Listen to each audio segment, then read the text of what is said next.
E Deus não está procurando uma igreja ideal. Deus está construindo uma igreja de pessoas reais. Então, se você está ferido, machucado, cheio de dúvidas, decepcionado, com medo, seja bem-vindo a casa, há lugar para você aqui.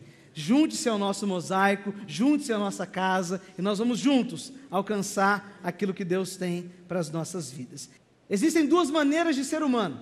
Nós podemos escolher como nós vamos viver a nossa humanidade. Existem dois caminhos. A Bíblia nos apresenta dois paradigmas, duas maneiras de ser humano. E quais são esses dois paradigmas? Eu posso ser humano como Adão, filho de Adão, é só você nascer e continuar vivendo com as suas buscas de prazer, de satisfação, de julgamento, de religião. Ou eu posso decidir ser humano como Jesus. E C.S. Lewis fala que esse ser humano Adão, esse ser humano que somos nós, de carne e osso, ele está para Jesus, em um comparativo, assim como um soldadinho de chumbo está para um ser humano. Você olha um soldadinho de chumbo, ou um bonequinho de pano, ele tem olhos, ele tem nariz, ele se parece com um ser humano de verdade, mas as semelhanças acabam aí. Falta alguma coisa para um boneco que o impede de ser humano, uma coisa essencial. A mesma coisa quando nós nos comparamos a natureza humana com a natureza de Cristo. O ser humano está para Jesus, assim como o bonequinho de pano está para um ser humano de verdade. Nós nos parecemos, mas falta alguma coisa, falta uma essência, falta uma vida, e esse é o desafio que Deus tem para nós. Nós podemos escolher viver a vida plena de Deus, ser humano como um reflexo de Deus, entender a nossa humanidade, ou nós podemos decidir ser humano como nós estamos sendo, da maneira que a gente está vivendo. Esse é o grande dilema. E ele fala, sabe o que mais desperta a ira de Deus? São três coisas. A condição humana, que é o homem que não quer saber de nada, nem de ninguém, nem dele mesmo, porque na busca do prazer, ele fere o seu próprio corpo e a sua própria dignidade. Desperta a ira de Deus, o julgamento das pessoas, as pessoas que só querem saber de olhar para o erro dos outros e acham que ao apontar o erro dos outros, elas vão disfarçar os seus próprios erros. E desperta a ira de Deus, a religião. Aquelas pessoas que acham, porque têm a religião, elas estão melhores do que aqueles que não têm a religião. Porque eles têm a circuncisão, o símbolo, e aqui Paulo está falando para um grupo de judeus, traduzindo para o nosso dia hoje, é aquele que toma Santa Ceia, que é batizado, que vem na igreja, e acha que só porque ele tem os símbolos da religião, não que isso não seja importante, e Paulo deixa isso bem claro, mas não é porque você tem o símbolo, ou porque você se agarra no símbolo, que você é melhor do que outra pessoa. Todos nós estamos no mesmo barco furado. E Paulo conclui no início do capítulo 3, dizendo que todos somos culpados. Por que nós separamos as pessoas? Por que nós dizemos quem é bom, quem é ruim, quem está dentro, quem está fora, quem é de Deus, quem não é de Deus? Se não cabe a nós julgar, e a própria palavra testifica que não existe nenhuma diferença. O texto seguinte, verso 23, diz o quê? Porque todos pecaram, e por consequência do pecado, nós estamos afastados da presença gloriosa de Deus. Como que Deus vai resolver a questão? O homem é pecador, o homem é mentiroso, o homem é distante de Deus, o homem é quebrado, é lascado. Nós, seres humanos, estamos distantes de Deus, por causa do pecado. Isso é um ponto, uma verdade. Como que Deus resolve essa questão? Mas, pela sua graça, e sem exigir nada, Deus aceita todos, por meio de Jesus Cristo, que os salva. Vamos pensar num julgamento? Você é o réu, Deus é o juiz,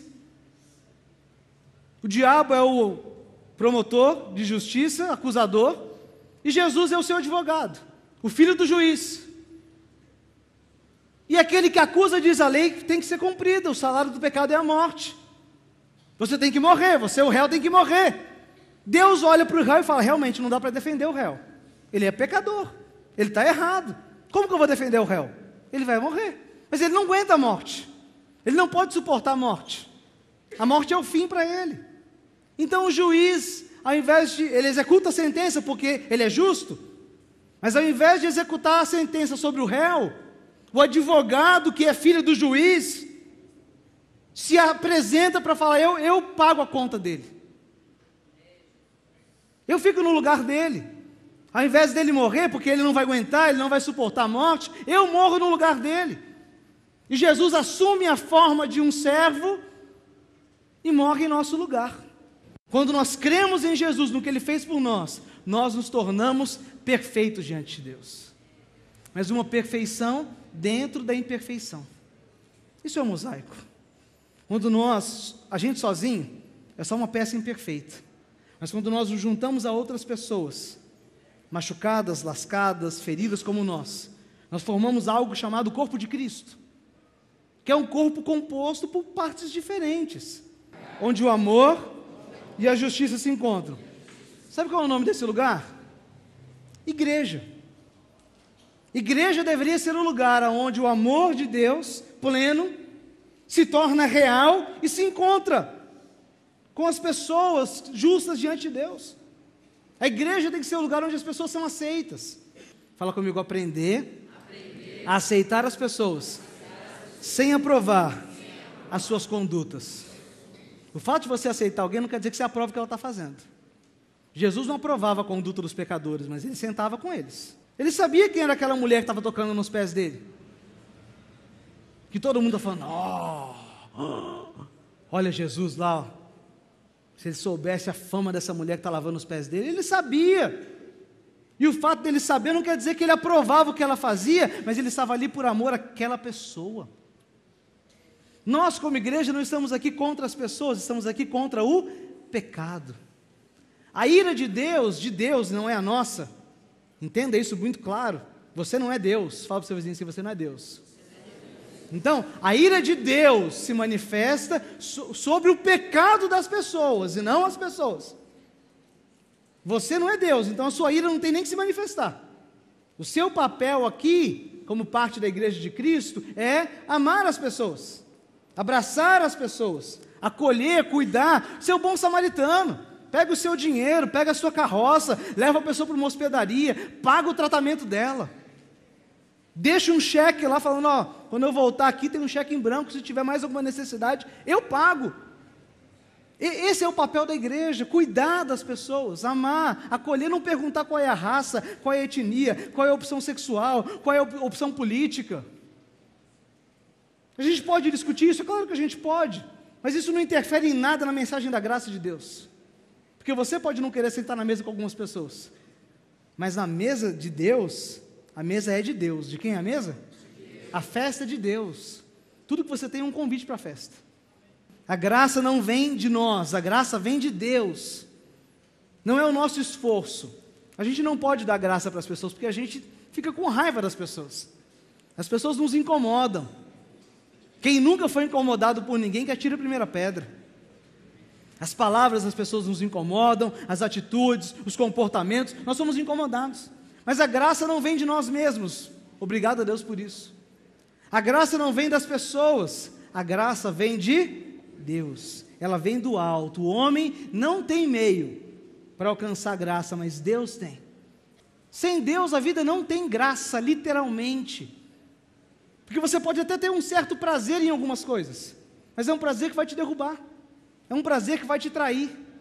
Então, a única maneira de nós encontrarmos a graça é se nós procurarmos em Deus, porque Ele é o Pai de toda graça. A igreja como um mosaico, como nós estamos pregando, não é uma igreja que baixa padrão. É uma igreja só que enxerga a verdade. Porque eu falo que as pessoas não têm pecado? Não, na minha igreja ninguém tem pecado. Todo mundo que serve na igreja é santo. O que eu estou fazendo? Como a Bíblia diz, se alguém disse que não tem pecado, está mentindo para você mesmo. Ah, não, aqui pode pecar geral, fique à vontade. É só pecar e ficar aí na boa. Não, não é isso. Nós entendemos a gravidade do pecado, mas entendemos o amor de Deus pelas pessoas. Mas quem trata com o pecador não sou eu. Quem trata com o pecador é Deus. É Ele que vai tratar, Ele que vai trazer luz para o caminho do pecador. Então cabe a nós o quê? Aceitar esse dilema da graça e decidir, não pela justiça dos homens, decidir pela justiça da graça. E essa é a última palavra da noite. Essa é a decisão da graça. Eu vou decidir como que eu vou lidar com as pessoas, como que eu vou lidar comigo mesmo, Porque a santidade exige que o pecado seja punido, mas a misericórdia constrange a que o pecador seja amado. Então agora eu tenho que punir o pecador, eu tenho que amar ele. O que Deus quer que você faça? Você tem um pecador, igual a você, e agora você tem a oportunidade de puni-lo ou de amá-lo. Eu vou excluir ou eu vou acolher? O mais fácil é, põe para fora. Não gosto de você mesmo, a sua conduta me enoja, o que eu faço? Está fora do meu clubinho. É o método mais fácil. É o que o sistema faz, põe para fora. Mas no dilema da graça de Deus, no dilema da igreja, e eu como pastor nesse dilema, o meu papel não é colocar ninguém para fora. Porque Jesus nunca disse isso, pelo contrário, por muitas vezes ele falou, vá lá fora e busque as pessoas. Traga na marra se for preciso, porque elas precisam sentar na mesa comigo.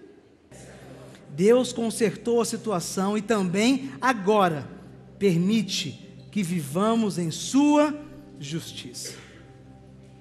A ficha foi limpa, o pecado foi punido e os pecadores foram aceitos e justificados. O dilema foi resolvido, Deus resolveu a questão.